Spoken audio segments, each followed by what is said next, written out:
Hang there my verse and witness of my love, and thou, thrice-crowned queen of night, survey with thy chaste eye from thy pale sphere above thy huntress name that my full life doth sway, O Rosalind.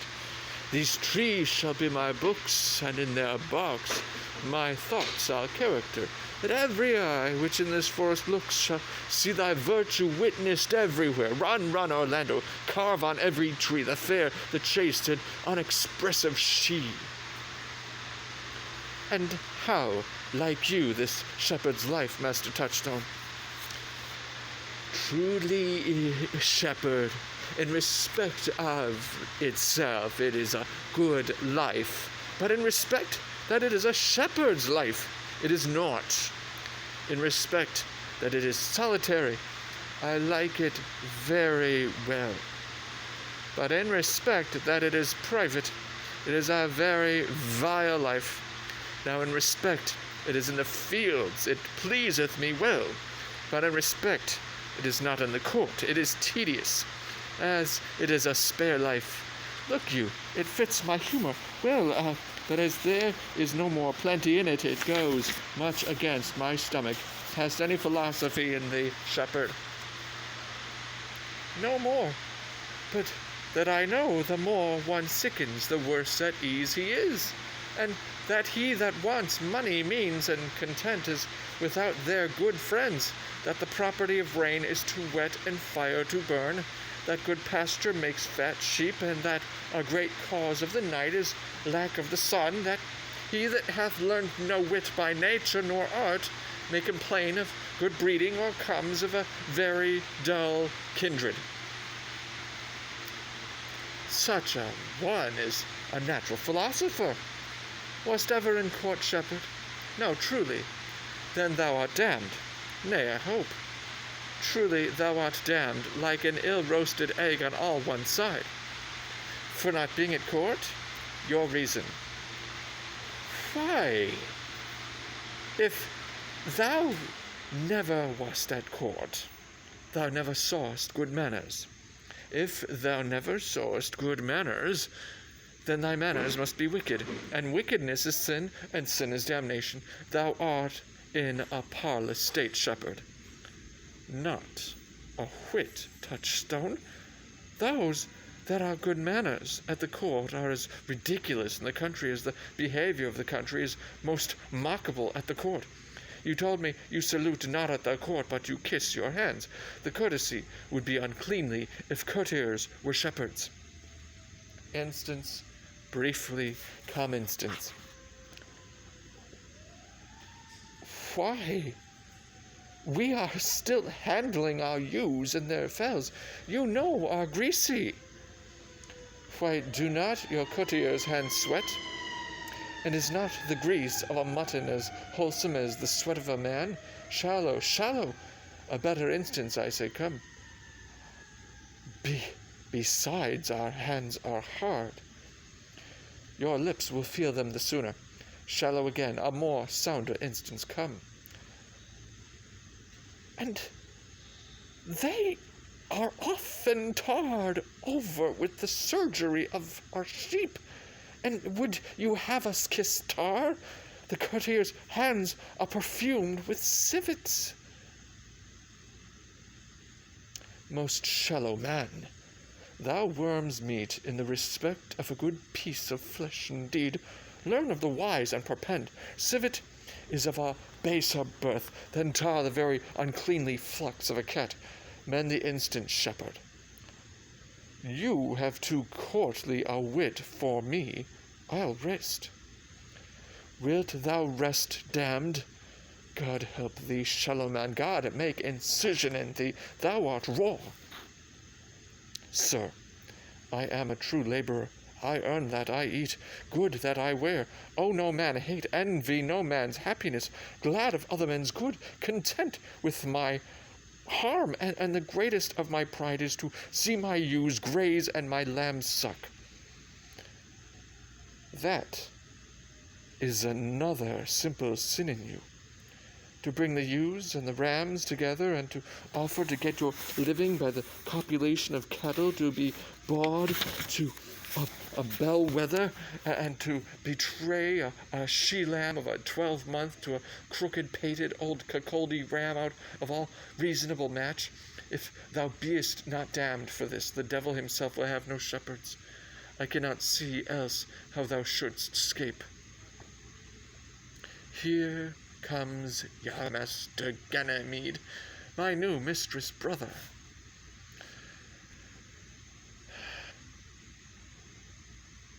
From the east to western end, no jewel is like Rosalind, her worth being mounted on the wind. Through all the world bears Rosalind, all the pictures fairest lind are but black to Rosalind. Let no face be kept in mind but the fair of Rosalind. I'll rhyme you so 8 years all together, dinners and suppers and sleeping hours excepted. It is the right but a women's rank to market. Out, fool, for a taste. If a hart do lack a hind, let him seek out Rosalind. If the cat will after kind, so be sure will Rosalind. Wintron garments must be lined, so must slender Rosalind. They that reap must sheaf and bind, then to cart with Rosalind. Sweetest nut hath sourest rind, such a nut is Rosalind. He that sweetest rose will find must find love's prick and Rosalind. This is the very false gallop of verses. Why do you infect yourself with them? Peace, you dull fool, I found them on a tree. Truly the tree yields bad fruit. I'll graff it with you, and then I'll graff it with a meddler.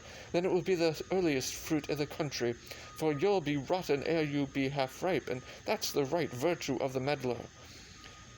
You have said, but whether wisely or no, let the forest judge. Peace! Here comes my sister reading. Stand aside. Why should this a desert be, for it is unpeopled now? Tongues I'll hang on every tree that shall civil saying show.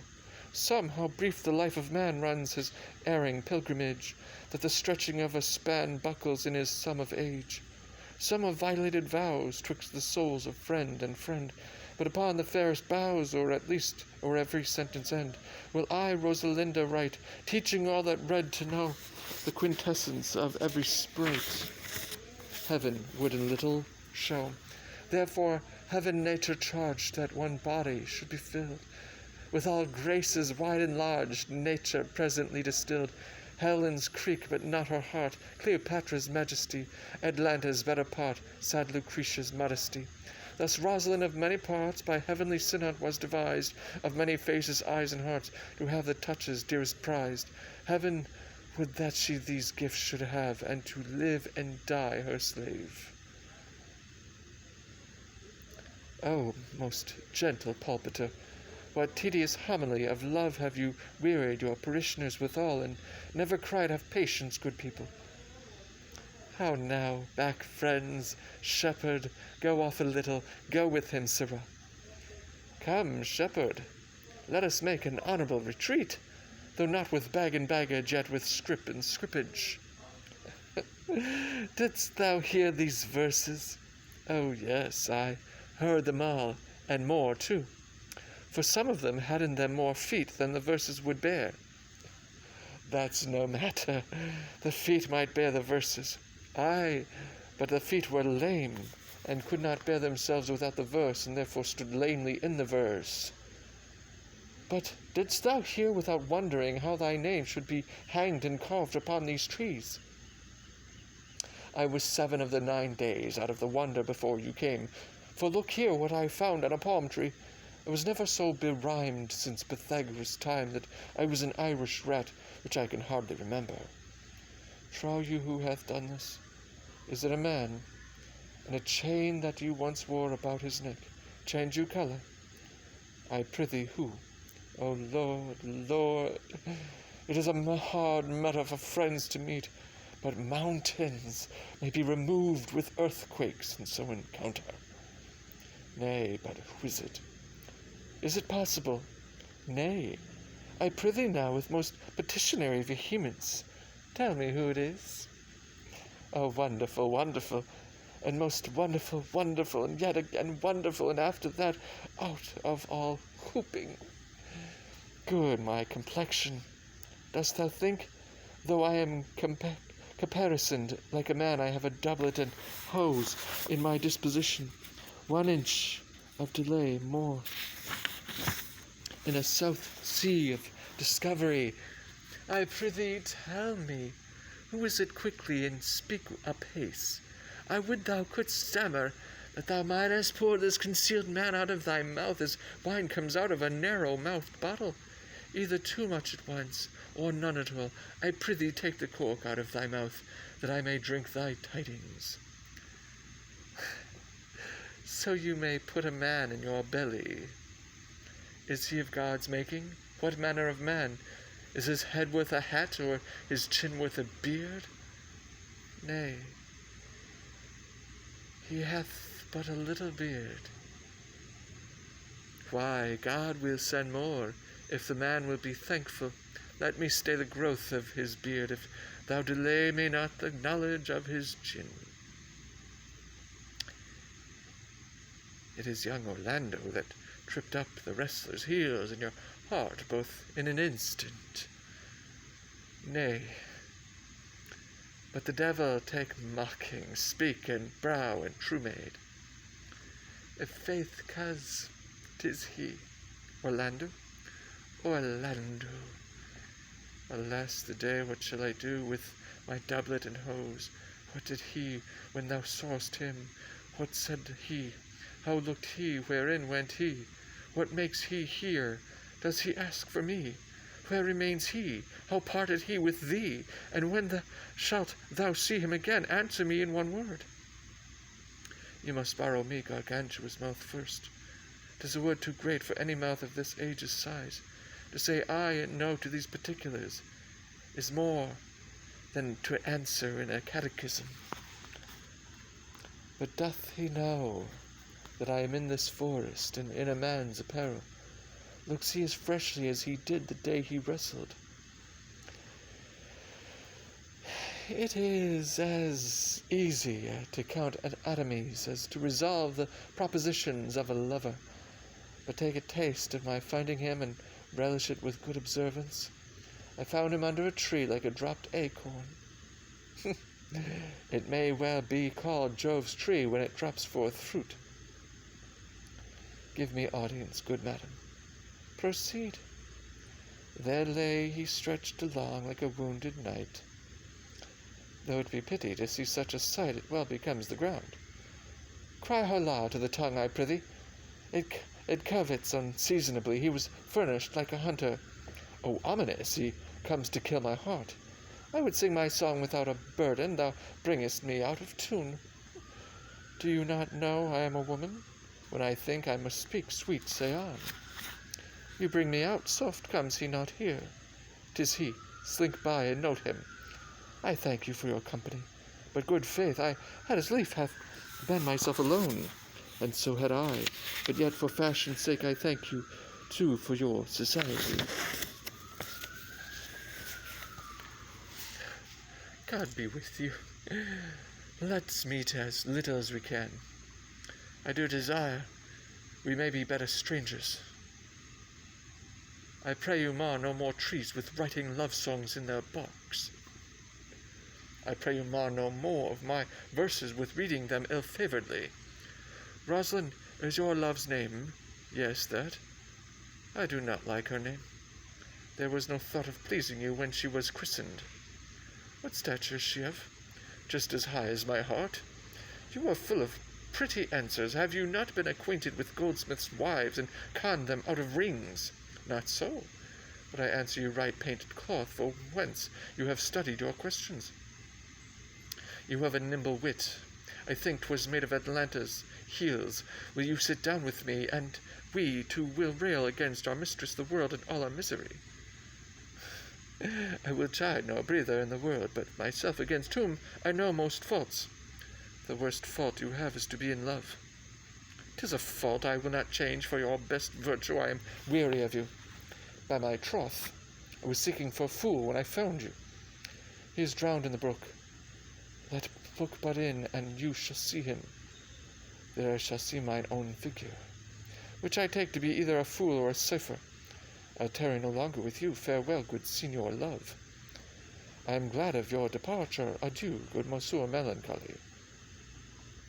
I will speak to him like a saucy lackey, and under that habit play the knave with him. Do you hear, Forester? Very well, what would you? I pray you. What is it o'clock? You should ask me what time of day. There is no clock in the forest. Then there is no true lover in the forest, else sighing every minute and groaning every hour would detect the lazy foot of time as well as a clock. And why not the swift foot of time, had not that been as proper? By no means, sir. Time travels in divers paces with divers persons. I'll tell you who time ambles withal, who time trots withal, who time gallops withal, and who he stands still withal.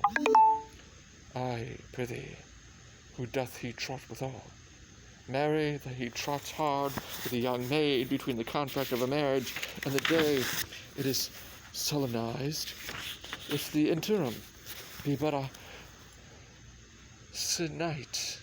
Time's pace is so hard that it seems the length of 7 years. Who ambles time withal? With a priest that lacks Latin, and a rich man that hath not the gout.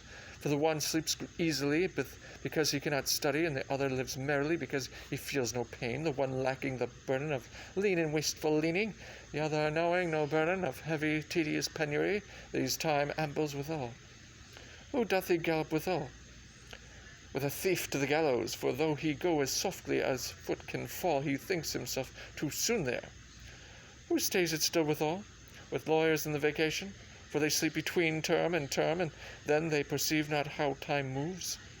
Where dwell you, pretty youth? With this shepherdess, my sister, here in the skirts of the forest, like fringe upon a petticoat. Are you native of this place? As the coney that you see dwell where she is kindled. Your accent is something finer than you could purchase in so removed a dwelling. I have been told of so of many, but indeed an old religious uncle of mine taught me to speak, who was in his youth an inland man, one that knew courtship too well, for there he fell in love. I have heard him read many lectures against it, and I thank God I am not a woman to be touched with so many giddy offences as he hath generally taxed their whole sex withal. Can you remember any of the principal evils that he laid to the charge of women? There were none principal. They were all alike one another, as halfpence are, every one fault seeming monstrous, till his fellow fault came to match it. I prithee count some of them. No, I will not cast away my physic, but on those that are sick. There is a man haunts the forest that abuses our young plants with carving roslin on their barks, hangs odes upon hawthorns and elegies on brambles, all forsooth deifying the name of Roslin. If I could meet that fancy monger, I would give him some good counsel, for he seems to have the quotidian of love upon him. I am he that is so love-shaped. I pray you tell me your remedy. There is none of my uncle's marks upon you. He taught me how to know a man in love, in which cage of rushes I am sure you are not a prisoner. What were his marks? A lean cheek, which you have not, a blue eye and sunken, which you have not, an unquestionable spirit, which you have not, a beard neglected, which you have not, but I pardon you for that, for simply you are having, in beard is younger brother's revenue, then your hose should be ungartered, your bonnet unbanded, your sleeve unbuttoned, your shoe untied, and everything about you demonstrating a careless desolation. But you are no such man. You are rather point device in your accoutrements, as loving yourself than seeming the lover of any other. Fair youth, I would I could make thee believe I love. Me? Believe it. You may as soon make her that you love believe it, which I warrant she is apter to do than to confess she does. That is one of the points in which women still give the lie to their consciences. But in good sooth, are you he that hangs the verses on the trees wherein Rosalind is so admired? I swear to thee, youth, by the white hand of Rosalind, I am that unfortunate he. But are you so much in love as your rhymes speak? Neither rhyme nor reason can express how much. Love is merely a madness, and I tell you, deserves as well a dark house and a whip as madmen do, and the reason why they are not so punished and cured is that the lunacy is so ordinary that the whippers are in love too, yet I profess curing it by counsel. Do you ever cure any so? Yes, one. And in this manner he was to imagine me his love, his mistress, and I sought him every day to woo me, at which time would I, being but a moonish youth, grieve, be effeminate, changeable, longing, and liking, proud, fantastical, apish, shallow, inconstant, full of tears, full of smiles, for every passion something, and for no passion truly anything, as boys and women are for the most part cattle of this colour, would now like him, now loathe him, that then entertain him, then forswear him, now weep for him, and then spit at him, that I drave my suitor from his mad humour of love to a living humour of madness, which was to forswear the full stream of the world, and to live in a nook merely monastic, and thus I cured him. And this way will I take upon me to wash your liver as clean as a sound sheep's heart, that there shall not be one spot of love in it. I would not be cured, youth. I would cure you if you would but call me Rosalind, and come every day to my cote and woo me. Now, by the faith of my love, I will. Tell me where it is. Go with me to it, and I'll show it to you. And by the way, you shall tell me where in the forest you live. Will you go? With all my heart, good youth. Nay, you must call me Rosalind. Come, sister, will you go?